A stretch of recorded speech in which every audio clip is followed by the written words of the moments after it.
Bien, je vais réessayer de changer la couleur.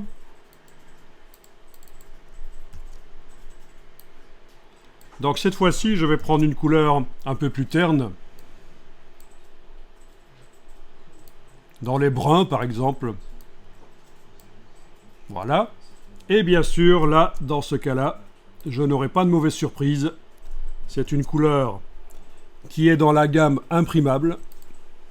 La couleur que je vois là n'a pas changé vraiment. Donc tout à fait logique. Le problème, c'est donc avec les couleurs saturées. Et ça, ce sont les limitations de l'espace cyan, magenta, jaune, noir. Illustrator vous simule dans le document une impression chez l'imprimeur et ne vous laissera jamais mettre une couleur vive qui ne peut pas être imprimée.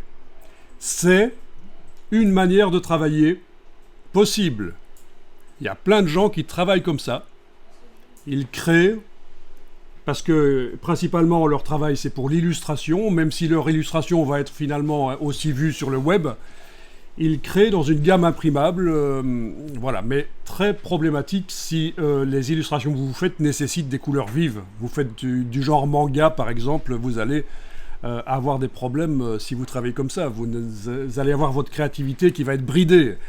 Par contre, si vous faites des petites illustrations au chaperon rouge dans la forêt, des fables où il n'y a pas de couleurs vives, vous n'aurez pas beaucoup de problèmes à travailler comme ça en CMJN. Donc, je vais vous montrer ce que moi je préconise dans Illustrator, c'est plutôt de travailler en RVB, même si, au départ, le format est un format de papier.